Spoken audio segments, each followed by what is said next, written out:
طلباء و طالبات السلام علیکم ورحمۃ اللہ وبرکاتہ۔ آج ہمارے کہ سبق کا عنوان ہے خواجہ حیدر علی آتش خواجہ حیدر علی آتش کے حالات زندگی اور شاعرانہ خصوصیات پر میں روشنی ڈالنے جا رہا ہوں۔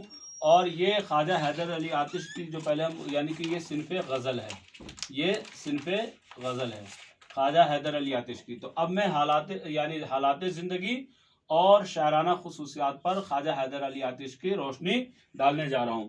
خواجہ حیدر علی آتش فیض آباد میں 1777 عیسوی میں پیدا ہوئے، خواجہ حیدر علی آتش 1777 عیسوی میں پیدا ہوئے۔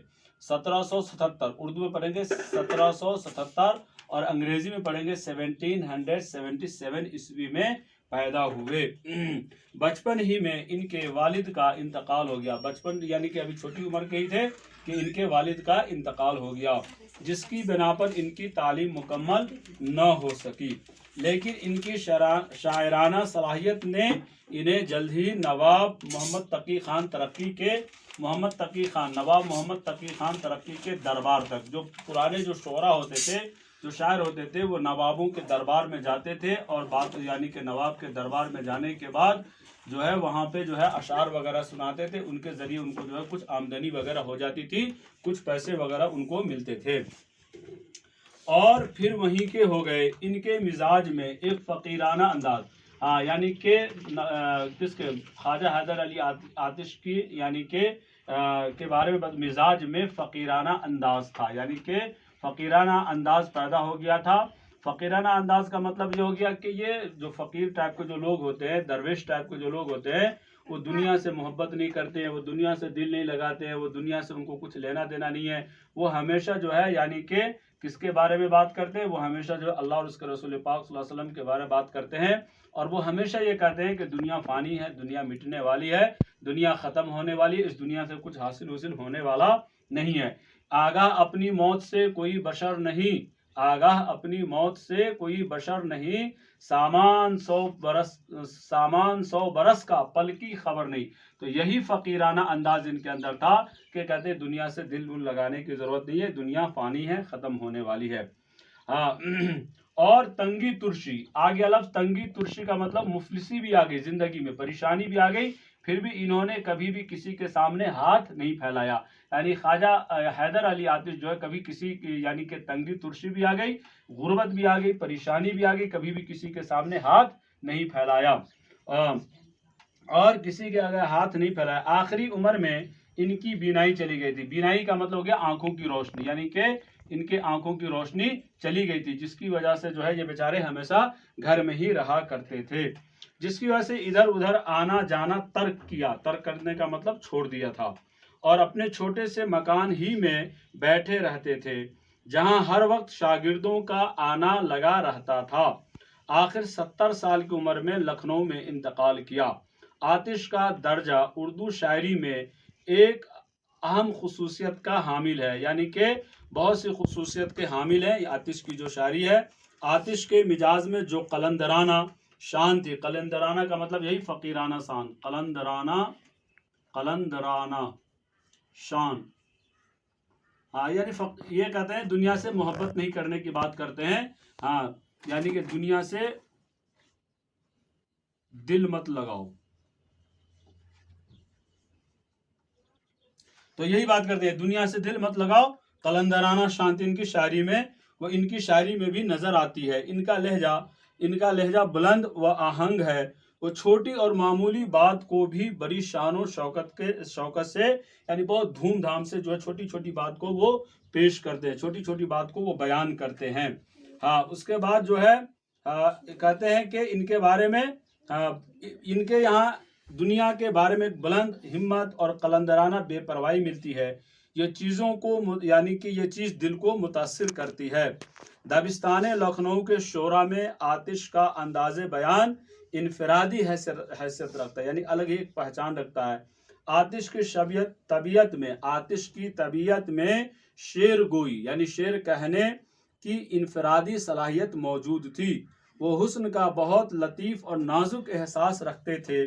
ان کی طبیعت بانک پن اور خیال انگیز کیفیتوں سے بہرہ ور تھی۔ آتش کی زبان صاف، عام فہم اور مؤثر ہے، یعنی اثر انداز، دل کے اوپر ان کی بات اثر کر جاتی ہے۔ اس میں موتیوں کی سی چمک اور چاند کی سی کیفیت ہے۔ آتش کی شاعری کا بغور مطالعہ کیا جائے تو معلوم ہوتا ہے کہ آتش بنیادی طور پر ایک سنجیدہ صوفی شاعر تھے، یعنی کہ صوفیزم کی بات زیادہ کرتے ہیں، تصوف کی بات کرتے ہیں، پرہیزگاری کی بات کرتے ہیں۔ بات صحیح بھی ہے، دنیا میں انسان کو پرہیزگار بننا چاہیے، کبھی ہمیشہ کوشش یہ کرنی چاہیے میری ذات سے کسی کو تکلیف نہ پہنچے، میری وجہ سے کسی کو تکلیف نہ پہنچے۔ ان کے کلام کا جو حصہ عشقیہ شاعری پر مبنی ہے وہ سب لکھنؤ کے اس ماحول کی دین ہے جس میں آتش پلے بڑھے اور شاعری کی۔ دراصل کسی بھی شاعر یا ادیب کا اپنے معاشرہ اور ثقافت کو نظر انداز کرنا ناممکن ہوتا ہے، یعنی آتش نے کوشش کیا کہ جو سماج میں خرابی پیدا ہو گئی ہے، تو آتش کی یہی یعنی کہ کوشش تھی کہ سماج میں جو خرابی پیدا ہو گئی ہے، سماج میں جو کمی پیدا ہو گئی ہے، ان کو جو ہے یعنی کہ سدھارنے کی کوشش کرتے تھے۔ آتش نے نہ صرف غزل کے میدان میں ہی پرواز کی بلکہ اپنی شیریں زبان سے غزل کو زندہ جاوید بنا دیا ہے۔ ان کی غزل گوئی ایک مکمل سعی ہے، مکمل کوشش ہے۔ وہ اول و آخر غزل گو تھے، یعنی پہلے شاعر تھے جنہوں نے غزل کہیں۔ ان سے پہلے بھی بہت سارے شاعروں نے غزل کہیں، لیکن وہ غزل کے وہ ہمیشہ غزل پہ ہی انہوں نے یعنی کہ طبع آزمائی کی، ہمیشہ غزل ہی لکھتے رہے ہیں۔ اس کے بعد جو ہے ان کی غزل ان کے کلیات سوائے غزلوں کے کسی دوسری صنف کا نشان تک نہیں ہے، یعنی دوسری صنف سے مراد نعت ہے، دوسری صنف سے مراد قصیدہ ہے، کسی میں رباعی ہے، کسی میں جو ہے کچھ ہے، یہ ان چیزوں سے ان کی جو ہے۔ اور ان کے شاگردوں میں جو رند، صبا، نسیم، خلیل، مرزا شوق بہت مشہور ہے، اور ان کے شاگرد بھی جو تھے وہ بھی کافی مشہور ہوئے اور وہ بھی کافی جو ہے بلندیوں تک پہنچے، اور کافی جو ان کی جو ہے ان کے شاگرد بھی بہت زیادہ مشہور ہوئے۔ غزل کی تشریح کرنے جا رہا ہوں، خواجہ حیدر علی آتش کی غزل کی تشریح ہے۔ غزل پہلے پڑھنے جا رہا ہوں۔ دہن پر ہے ان کے گماں کیسے کیسے، کلام آتے ہیں درمیاں کیسے کیسے۔ تو اب میں اس کی تشریح کرنے جا رہا ہوں۔ اس شعر میں خواجہ حیدر علی آتش فرماتے ہیں، ایسا لگتا ہے میرے محبوب کو میری محبت پر شک ہے، اس لیے اس کے چہرے پر عجیب طرح کے خیالات اور آثار ابھر رہے ہیں، اور اس کے ہونٹوں سے عجیب طرح کی باتیں نکل رہی ہے، یعنی کہ جب میں محبوب سے بات کرتا ہوں تو بات کے دوران پتہ نہیں کیسی کیسی باتیں آنے لگتی ہے، کیونکہ میرے محبوب کو میرے عشق کے اوپر جو ہے شک ہے، میری محبت پہ میرے محبوب کو شک ہے۔ اگر محبوب کو محبت کے اوپر کوئی شک نہیں ہوتا اور میرے اوپر کوئی شک نہیں ہوتا تو میرے اور محبوب کے درمیان جو بات ہوتی ہے اس میں کبھی جو ہے یعنی کہ ادھر ادھر کی باتیں نہیں ہوتی۔ آگے شعر ہے، زمینیں چمن گل کھلاتی ہے کیا کیا، زمینیں چمن گل کھلاتی ہے کیا کیا، بدلتا ہے رنگ آسماں کیسے کیسے۔ اس شعر میں خواجہ حیدر علی آتش فرماتے ہیں کہ گل کھلانا کے بطور ایک محاورہ استعمال کرتے ہوئے شاعر فرماتے ہیں، زمین پر طرح طرح کے فساد کھڑے ہوتے رہتے ہیں اور عجیب واقعات رونما ہوتے رہتے ہیں، اسی طرح آسمان کے حالات بھی تبدیل ہوتے رہتے ہیں۔ تو یہ شعر یہاں تک میں نے بتا دیا۔ غور سکندر نہ ہے قبر دارا، نہ غور بولتے ہیں کس کو، قبر کو بولتے ہیں۔ غور کا مطلب ہو گیا، اس کا مطلب ہو گیا قبر، یہ ہے قبر، اس کا مطلب ہو گیا قبر۔ غور بولتے ہیں نہ غور سکندر نہ ہے قبر دارا، مٹے نامیوں کے نشان کیسے کیسے۔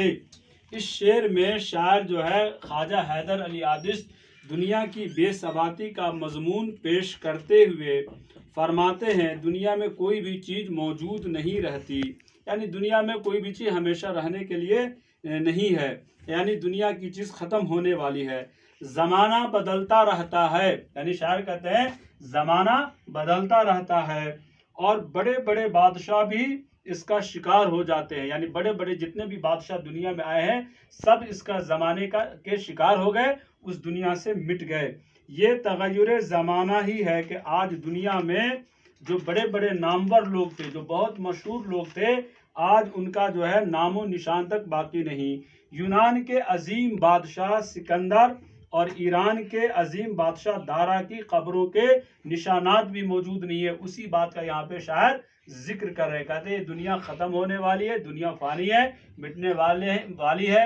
اور عظیم لوگ جو تھے, بڑے بڑے دانا لوگ جو تھے, جو اپنے زمانے میں بہت زیادہ مشہور لوگ تھے, آج ان کا نام و نشان تک باقی نہیں ہے. اگلا شعر ہے, دل و دیدہ اہل عالم میں گھر ہے. دل و دیدہ اہل عالم میں گھر ہے. دیدہ کا مطلب ہوتا ہے دیکھنا. دید کا مطلب کیا ہو گیا؟ دیدہ کا مطلب ہو گیا یہاں پہ دیکھنا. اس کا مطلب ہو گیا دیکھنا. اہل عالم کا مطلب ہو گیا دنیا کے لوگ. یہ ہو گیا اہل عالم کا مطلب ہو گیا دنیا کے لوگ. دنیا کے لوگ. دل و دیدہ اہل عالم میں گھر ہے, تمہارے لیے ہیں مکان کیسے کیسے. شاعر اس شعر میں محبوب سے مخاطب ہو کر کہتے ہیں تمہارا رتبہ, اے میرے محبوب, تمہارا جو درجہ ہے, تمہارا جو رتبہ ہے, اتنا بلند اور اعلیٰ ہے کہ دنیا میں رہنے والے لوگ اپنی آنکھوں اور اپنے دل کو تمہارا مکان بنائے ہوئے ہیں. یعنی تم کو لوگوں نے اپنے آنکھوں میں اور دل میں جگہ دی ہے, اس لیے تمہارے رہنے کے لیے کتنی عالیشان مکان, کتنی بہترین جو ہے جگہ ہے. یعنی تم اہل دنیا کے دلوں اور آنکھوں میں بسے رہتے ہو. اگلا شعر ہے, غم و غصہ, رنج و اندوہ و ہرما. ہرما کا مطلب ہو گیا یہاں پہ بد نصیبی. ہرما کس کو بولتے ہیں؟ بد نصیبی کو بولتے ہیں, بد نصیبی. ہمارے بھی ہیں مہرباں. اندوہ کا مطلب ہو گیا یہاں پہ تکلیف, دکھ, یعنی کہ تکلیف. ہرما کا مطلب ہو گیا بد نصیبی. دیکھیے ہرما کا مطلب ہو گیا یہاں پہ بد نصیبی. بد نصیبی, یہ ہرما کا مطلب ہے بد نصیبی. اب یہاں پہ کہتے ہیں غم و غصہ, رنج و اندوہ. اندوہ کا مطلب دکھ اور تکلیف. تو شاعر اس شعر میں فرماتے ہیں اس کے برعکس, اے میرے محبوب, ہماری قسمت دیکھیے کہ ہمارے ساتھ ہمیشہ یعنی کہ غم, تکلیف, مصیبت اور بد نصیبی میرے ساتھ رہتی ہے اور نا امیدیاں رہتی ہے, کیونکہ میں نے زندگی میں کبھی خوشی نام کی چیز نہیں دیکھی ہے.